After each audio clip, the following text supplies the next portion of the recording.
Joshua 24, New Living Translation.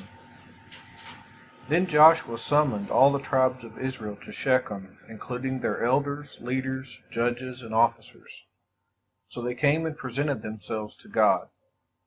Joshua said to the people, "This is what the Lord, the God of Israel, says. Long ago your ancestors, including Terah, the father of Abraham and Nahor, lived beyond the Euphrates River, and they worshipped other gods. But I took your ancestor Abraham from the land beyond the Euphrates and led him into the land of Canaan. I gave him many descendants through his son Isaac. To Isaac I gave Jacob and Esau. To Esau I gave the mountains of Seir, while Jacob and his children went down into Egypt. Then I sent Moses and Aaron, and I brought terrible plagues on Egypt, and afterward I brought you out as a free people. But when your ancestors arrived at the Red Sea, the Egyptians chased after you with chariots and charioteers. When your ancestors cried out to the Lord, I put darkness between you and the Egyptians. I brought the sea crashing down on the Egyptians, drowning them. With your very own eyes you saw what I did. Then you lived in the wilderness for many years. Finally, I brought you into the land of the Amorites on the east side of the Jordan. They fought against you, but I destroyed them before you. I gave you victory over them, and you took possession of their land. Then Balak, son of Zippor, king of Moab, started a war against Israel. He summoned Balaam, son of Beor, to curse you, but I would not listen to him. Instead, I made Balaam bless you, and so I rescued you from Balak.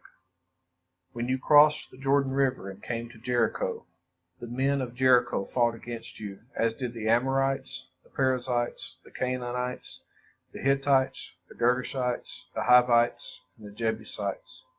But I gave you victory over them, and I sent terror ahead of you to drive out the 2 kings of the Amorites. It was not your swords or bows that brought you victory. I gave you land you had not worked on, and I gave you towns you did not build, the towns where you are now living. I gave you vineyards and olive groves for food, though you did not plant them. So fear the Lord and serve him wholeheartedly. Put away forever the idols your ancestors worshipped when they lived beyond the Euphrates River and in Egypt. Serve the Lord alone. But if you refuse to serve the Lord, then choose today whom you will serve. Would you prefer the gods your ancestors served beyond the Euphrates? Or will it be the gods of the Amorites in whose land you now live? But as for me and my family, we will serve the Lord." The people replied, "We would never abandon the Lord and serve other gods, for the Lord our God is the one who rescued us and our ancestors from slavery in the land of Egypt. He performed mighty miracles before our very eyes. As we traveled through the wilderness among our enemies, he preserved us.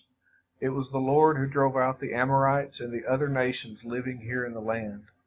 So we too will serve the Lord, for he alone is our God." Then Joshua warned the people, "You are not able to serve the Lord, for he is a holy and jealous God.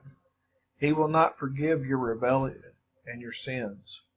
If you abandon the Lord and serve other gods, he will turn against you and destroy you, even though he has been so good to you." But the people answered Joshua, "No, we will serve the Lord." "You are a witness to your own decision," Joshua said. "You have chosen to serve the Lord." "Yes," they replied, "we are witnesses to what we have said." "All right then," Joshua said, "destroy the idols among you and turn your hearts to the Lord, the God of Israel."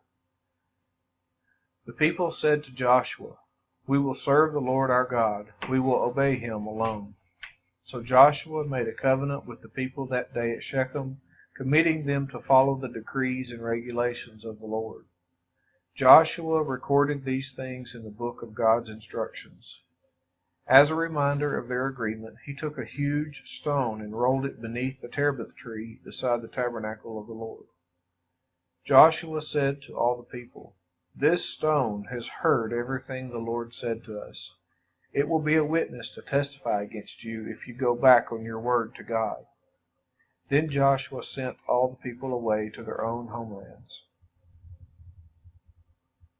After this, Joshua son of Nun, the servant of the Lord, died at the age of 110. They buried him in the land he had been allocated, at Timnath-serah, in the hill country of Ephraim, north of Mount Gaash.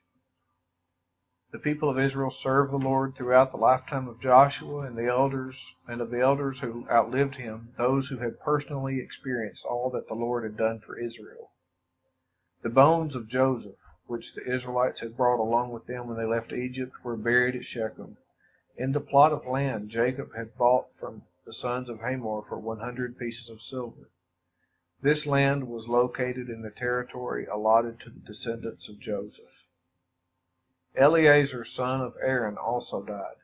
He was buried in the hill country of Ephraim, in the town of Gibeah, which had been given to his son Phinehas.